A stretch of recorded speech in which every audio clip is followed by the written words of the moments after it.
India की बढ़ती हुई पॉपुलेशन, बढ़ता हुआ अर्बनाइजेशन और इलेक्ट्रिकल व्हीकल का बढ़ता हुआ पेनिट्रेशन ये दर्शाता है कि इंडिया की एनर्जी की डिमांड कंटिन्यूसली बढ़ने वाली है। और एक बात, इंडिया ने ये डिक्लेयर किया है कि हम 2070 तक पूरी तरह से CO2 कार्बन इमिशन हो जाएंगे, यानी कोई भी कार्बन इमिशन नहीं होगा। दोस्तों ये दोनों चीज़ों से यही समझ में आता है कि इंडिया जो है वो स्विच करने जा रही है क्लीन एनर्जी की तरफ, ग्रीन एनर्जी की तरफ। जी हाँ दोस्तों, और डाटा भी यही कहता है। फाइनेंशियल ईयर 2020 में 125 गीगावाट का प्रोडक्शन इंडिया ने रिन्यूएबल सेक्टर से किया था और एक्सपेक्ट है कि वो 2027 तक हो जाएगा 288 गीगावाट और टारगेट है फाइनेंशियल ईयर 30 तक 450 गीगावाट का रिन्यूएबल सेक्टर से एनर्जी प्रोड्यूस करने का टारगेट है। जी हाँ दोस्तों, और ये 450 गीगावाट टोटल एनर्जी का 50% होगा। जी हाँ दोस्तों, और ये बढ़ेगा 22% के CAGR से।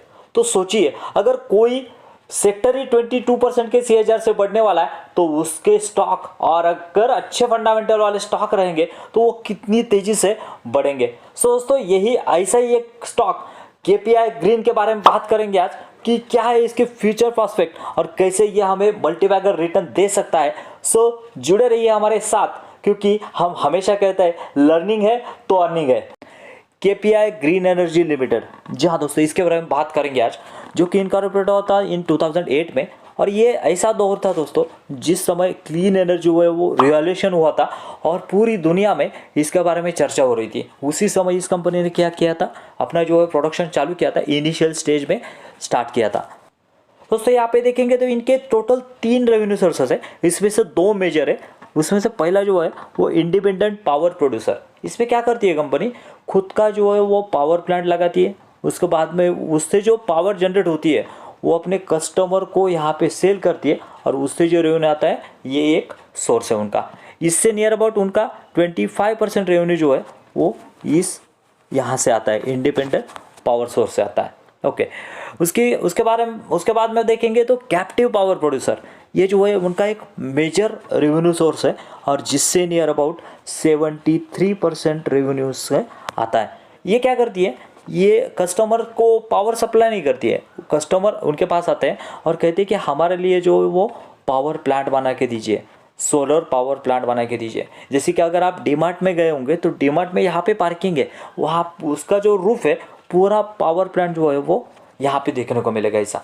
तो क्या करती है, ये पूरा जो सेटअप बना के देती है और उसके वजह से क्या करती है कंपनी, वन टाइम पेमेंट लेती है, उससे वन टाइम पेमेंट लेती है और इस तरह से ये जो है 73% रेवेन्यू इससे आता है। थर्ड थिंग देखेंगे तो ये कंपनी क्या करती है, थर्ड रेवेन्यू सोर्स अगर देखेंगे हम, industrial plot cell. Industrial plot cell करती है, किसके लिए, ये लीज पे भी देती है और सेल भी करती है। इससे नियर अबाउट इसका 2% रेवेन्यू आता है और इससे 100% रेवेन्यू उसका बन जाता है। उसके बाद में ऑर्डर बुक की बात करेंगे दोस्तों तो नियर अबाउट 350 करोड़ का ऑर्डर बुक हमें यहाँ पे कंपनी के पास होते हुए दिख रहा है। उसमें इस कंपनी में मेजर 2 मोड्स है दोस्तों। मोड्स पता है आपको क्या होता है, मोड्स वो चीज़ होती है उसका कॉम्पिटिटिव एडवांटेज जो है वो रहता है, यानी अपने जो कॉम्पिटिटर है उनसे अलग ये चीज़ जो है उनको करती है। और आगे मोड के बारे में डिस्कस करेंगे। ये जो जैसे कि मैंने बताया कि 350 करोड़ का जो ऑर्डर बुक है वो एक्सपेक्टेड है एग्जीक्यूट करना कितने दिन में, 6 to 9 मंथ में, यानी ये 350 करोड़ कंपनी के अकाउंट में सेल्स में दिख जाएंगे, प्रॉफिट में दिख जाएंगे विद इन 6 to 9 मंथ। उसके बाद में देखेंगे दोस्तों बहुत बड़े बड़े क्लाइंट यहाँ पे हमें दिख रहे हैं, कैडिला हेल्थ केयर, उसके बाद मैगमनी ऑर्गेनिक, उसके बाद सेवन, ऐसे बड़े बड़े क्लाइंट जो है वो इनके पास है। और जैसे कि मैंने देखा कि क्लाइंट का सेटिस्फैक्शन भी बहुत इंपॉर्टेंट है और अगर आप उनके एनुअल रिपोर्ट पे देखेंगे तो बहुत सेटिस्फाइड क्लाइंट हमें यहाँ पे देखने को मिलते हैं। उसके बाद में रेवेन्यू बैकअप जैसे मैंने बताया 25, 73 और 2%।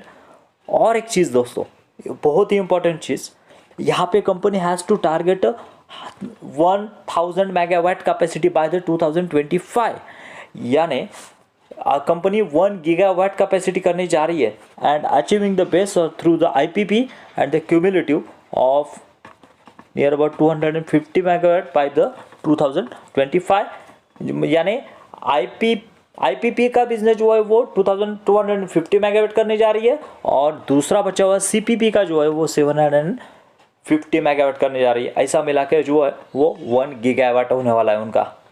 सो दोस्तों बहुत बड़ा प्लान ये कंपनी खुद के लिए लेके चल रही है। उसके बाद में इसके फंडामेंटल्स देखेंगे कि सही में फंडामेंटल्स भी उतना ही स्ट्रांग है जितना भी कंपनी का बिजनेस स्ट्रांग है। आगे बढ़ने से पहले अगर आपको लगता है कि सही में ये जेन्युइन कंटेंट है और आपको इससे वैल्यू मिल रही है तो ज़रूर सब्सक्राइब कीजिए चैनल को, जो कि आपके लिए तो फ्री है लेकिन इससे हमारी बहुत मदद होती है। जी हाँ दोस्तों, तो देखते हैं कंपनी के fundamentals. Let's see.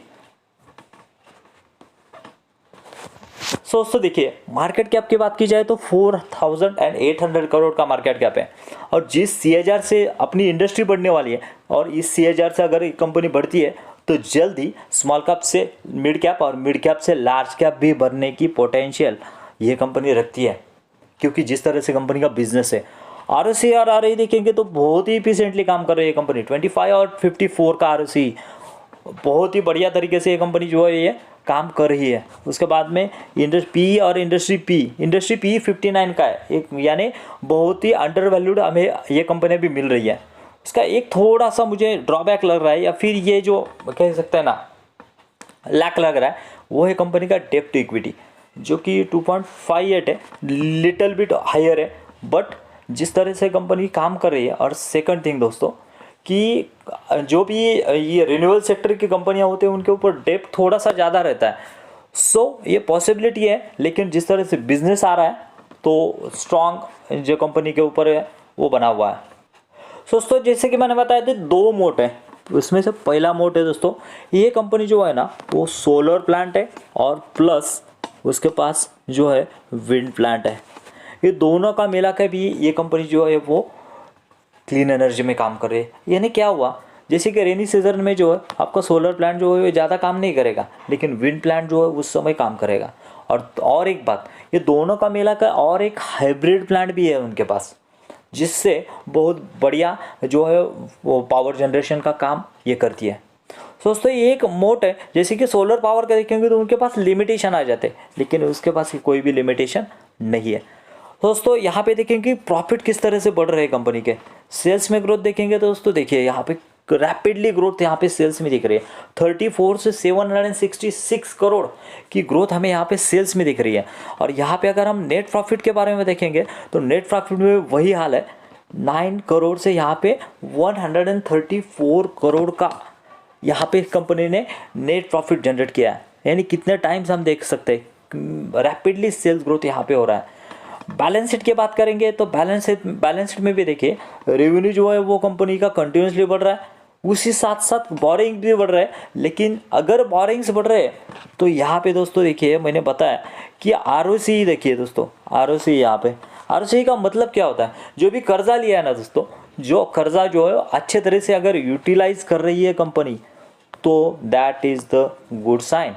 And that's why even though डेप्ट to equity is 2.58 doesn't matter, it will be grow align with the India's growth history, and that is the second mode। जी हाँ दोस्तों, अगर कोई भी कंट्री जो है उसका अगर कोई सेक्टर 22% के CAGR से बढ़ने वाला है और इंडिया चाहती है कि 2070 तक कार्बन एमिशन जीरो होना चाहिए, तो उसके कंट्री के अलाइन के साथ साथ अगर कोई कंपनी चल रही है तो श्योरली उसकी ग्रोथ होने वाली है। यह है कंपनी की दूसरी मोड, और जिसे हम नज़रअंदाज नहीं कर सकते। जी हाँ दोस्तों, और उसके बाद में यहाँ पे देखेंगे कि जो प्रोमोटर होल्डिंग है या फिर ये जो है शेयर होल्डिंग पैटर्न कैसा है। देखिए दोस्तों यहाँ पे प्रोमोटर जो है वो 45% के CAGR पे इस पे थे, होल्डिंग पे थे, नियर अबाउट 57 तक चले गए, यानी उन्होंने इंक्रीज़ किया। FIS को पता चला है कि ये कंपनी में दम कम है, ये कंपनी जो आगे जाके कर सकती है, तो FIS ने क्या किया, यहाँ पे भी अपनी होल्डिंग जो है वो 0 से 4.6 तक लेके गई है।